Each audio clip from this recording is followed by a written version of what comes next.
ஏன் மேலே பழியை தூக்கி போடுறீங்க? என்னமோ நாங்கள் அரசியலே பண்ண மாட்டோம், இந்த விஷயத்துலலாம் நாங்கள் அரசியலே பண்ண மாட்டோம், வீடியோ போட்டுவிட்டு போய் சட்டசபையில் உட்காந்துக்கிட்டு ஏன் மேலே பழியை தூக்கி போடுறீங்க? லேட்டாக வந்துட்டாருன்னு போலீஸ் கொடுத்த டைம்ல நாங்க இருந்தேன். நாமக்கல்ல இருந்து கரூர் வர வழியில இருந்த மக்கள் எல்லாரையும் நான் என்ன அம்போன்னு விட்டுட்டு வர சொல்றீங்களா? நாமக்கல்ல இருந்து கரூருக்கு நான் எப்படி வந்தேன், எவ்வளவு நேரத்தில் வந்தேன், உலகமே லைவ்ல பார்த்துக்கிட்டு இருந்தது. வாய் கூசாம ஏன் மேல பழி தூக்கி போடுறீங்க? ஒரு மனசாட்சின்றது வேணாம். செய்தியாளர் சந்திப்பு மற்றும் சமூக ஊடகங்களில் மதியம் 12 மணிக்கு கட்சித் தலைவர் கரூர் வருவதாக அக்கட்சியின் பொதுச் செயலாளர் தெரிவித்திருந்தார். இதனால் கரூரில் காலை முதலே மக்கள் வர தொடங்கிவிட்டனர். 27/9/2025 அன்று அக்கட்சியின் தலைவர் சென்னையில் இருந்து காலை 8:40 மணிக்கு புறப்பட்டு 9:25 மணிக்கு திருச்சி வந்தடைந்தார். அதன் பின்னர் நாமக்கல் நிகழ்ச்சியில் கலந்து கொண்ட பிறகு கரூருக்கு இரவு 7 மணிக்கு வந்துள்ளார்.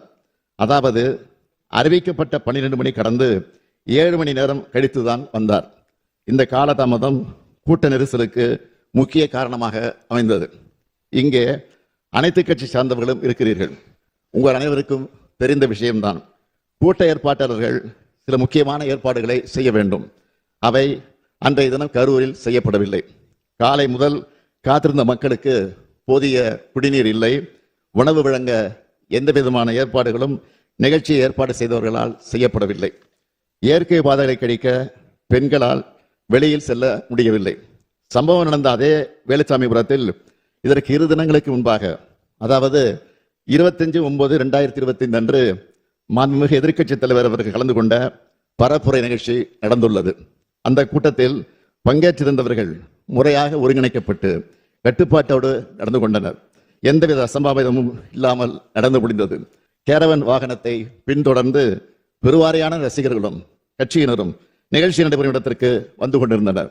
நிகழ்ச்சி நடைபெறும் பகுதியில் கூட்டம் அதிகமாக இருந்ததாலும் பிரச்சார வாகனத்தின் பின்னால் ஏராளமானோர் வந்ததாலும் கரூர் நகர உட்கோட்ட காவல் துணை கண்காணிப்பாளர் அவர்கள் பிரச்சார வாகனத்தில் இருந்த ஏற்பாட்டாளர்களை அக்ஷயா மருத்துவமனை அருகே நிறுத்தி கூட்டத்தில் உரையாற்றுமாறு அறிவுறுத்தி இருக்கிறார்கள். அதற்கு நிகழ்ச்சி ஏற்பாட்டாளர்கள் முன்பே அனுமதிக்கப்பட்ட இடத்தில்தான் பேசுவோம் என்று பிடிவாதமாக தொடர்ந்து முன்னேறி சென்றனர். கரூர் மாவட்ட காவல் கண்காணிப்பாளர் அக்கட்சியினுடைய இணைச் செயலாளரிடம் பலமுறை தொடர்பு கொண்டு பிரச்சார வாகனத்தை நிறுத்துமாறு கேட்டுக்கொண்டும் அவர் தாவேகா கட்சியின் தலைவர் தனது உரையை தொடங்குமாறு கேட்டுக்கொண்டார். காவல்துறையின் வழிமுறைகளை மீறி வாகனம் அக்ஷனா மருத்துவமனையிலிருந்து 30-35 மீட்டர் தூரம் சென்றபோது இருபுறமும் இருந்த கூட்டத்தினரையே இது நிலைகுலைய செய்தது. இதனால் கூட்டத்தில் பல இடங்களில் அலைமோதல் ஏற்பட்டிருக்கிறது. கூட்டத்தில் இருந்த பெண்கள் மற்றும் குழந்தைகள் மத்தியில பீதி, மூச்சு திணறல், மயக்கம் மற்றும் நெரிசல் ஏற்பட்டது. பலரும் கீழே விழுந்து மிதிபட்டிருக்கிறார்கள்.